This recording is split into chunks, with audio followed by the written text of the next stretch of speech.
Yes, selamat siang Pak Giyoto. Selamat siang, Pak. Sudah berapa lama nih jadi guru KBS nih? Kami dari mulai tahun 2017 Pak untuk SD.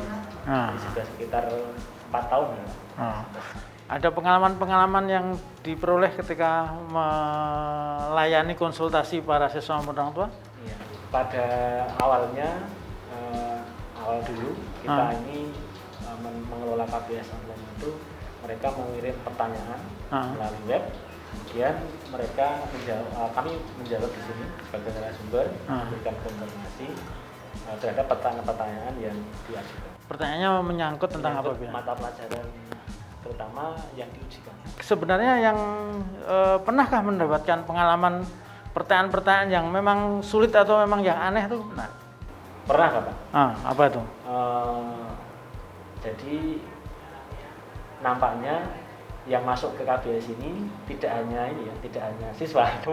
Jadi pertanyaannya sudah seperti materi-materi di SMP.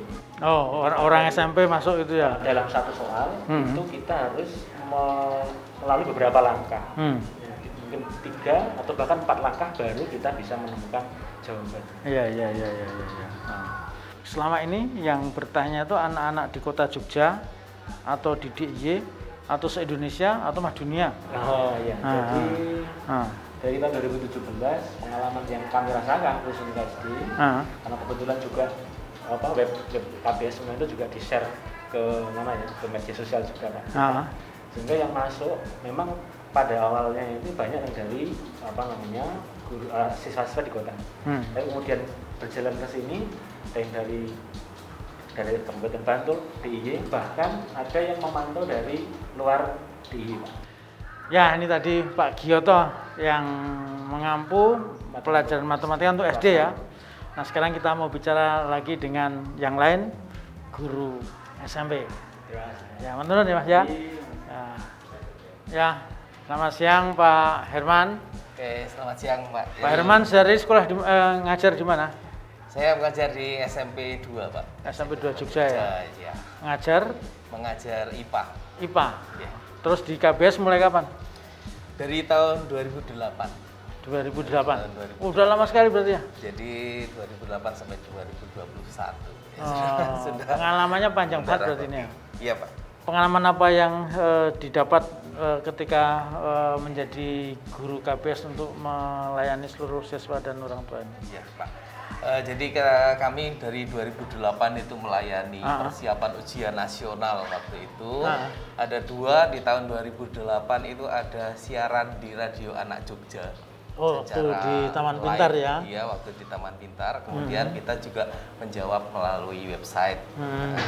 Kemudian berkembang terus dari KBS ini. Dulu kita hanya bisa menjawab via website dan Radio Anak Jogja, tapi kemudian radionya berhenti. Lalu kita pindah ke Dinas Pendidikan. Ketika pindah ke Dinas Pendidikan, kita masih mengelola kembali, menambah beberapa materi. Kalau dulu hanya bahasa Indonesia, bahasa Inggris, dan matematika. Kemudian tahun 2008 mulai ada IPA. Nah, kemudian saat itu juga ketika pindah ke sini kita tambah layanan, ruangan ini mulai ada. Dengan fasilitas yang ada di sini kami bisa menggunakan peralatan yang tersedia. Dan juga ada tambahan satu, bimbingan konseling untuk anak-anak. Ternyata itu juga cukup diminati oleh anak-anak untuk mengatasi kesulitan-kesulitan belajar. Nah, itu Pak. Nah, mereka kebanyakan menurut Pak Herman persoalannya pada menangkap pertanyaan atau apa? Karena IPA itu macam-macam tuh ya? Iya, biasanya para siswa itu agak kesulitan menerima materi IPA itu karena biasanya tidak diajarkan secara detail tentang bagaimana proses diperolehnya keilmuan di bidang itu. Materi di kelasnya tidak ada cerita latar belakang dan segala macam itu ya? Masih agak kurang. Hampir kami jumpai di mana-mana latar belakang permasalahan tentang IPA itu agak kurang digali. Sehingga sebenarnya kami juga mencoba ketika kami sekarang sudah peningkatan, selain ada menjawab melalui website ini juga ada yang melalui siaran. Nah, yang melalui siaran YouTube dan siaran Zoom. Nah, jadi mereka bisa berinteraksi langsung dengan kami, bisa bertanya. Itu sekarang antusiasmenya lebih tinggi daripada yang dulu. Nah, jenengan bisa nyimpulkan apa sebenarnya mengapa KBS online ini diperlukan itu apa? Ya, saat ini apalagi masa pandemi ini, Pak. Masa pandemi ini mereka sangat butuh informasi-informasi ketika dari gurunya mungkin merasa kurang karena dengan perubahan masa pandemi ini kemudian banyak guru yang kita semua lah gitu, tidak hanya sebagian kecil guru tapi sebagian besar guru merasa harus menyesuaikan diri dengan cepat, tetapi saat itu konsepnya belum ada. Nah, kehadiran KBS ini sangat membantu Pak, dengan kami memberikan waktu pada siaran-siaran itu, mereka bisa menikmati penjelasan dengan lebih gamblang. Evaluasinya untuk para guru mungkin ada nggak yang perlu masukan-masukan dari KBS online?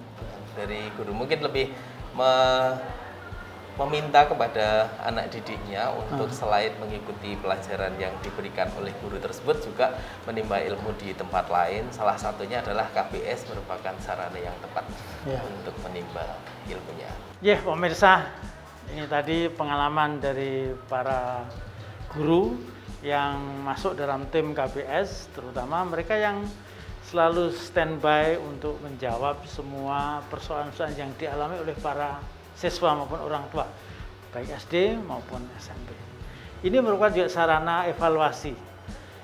Sebenarnya proses pembelajaran di kelas itu ada kelemahan apa yang nanti sebenarnya teman-teman guru KBS ini bisa memberikan rekomendasi kepada sekolah atau Dikpora ini untuk kemudian nanti bisa memperbaiki cara pembelajarannya, karena memang banyak hal yang memang harus diperbaiki. Nah, sampai di sini pemirsa, Grebek Sinau kita sampaikan untuk KBS online, semoga bermanfaat.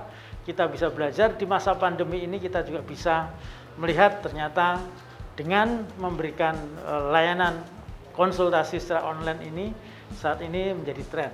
Moga-moga semuanya kemudian segera berakhir, pandemi berakhir, dan kita semua tetap bisa menjalankan pembelajaran tatap muka.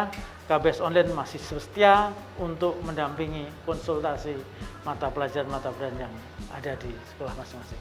Terima kasih, kita ketemu di episode berikutnya.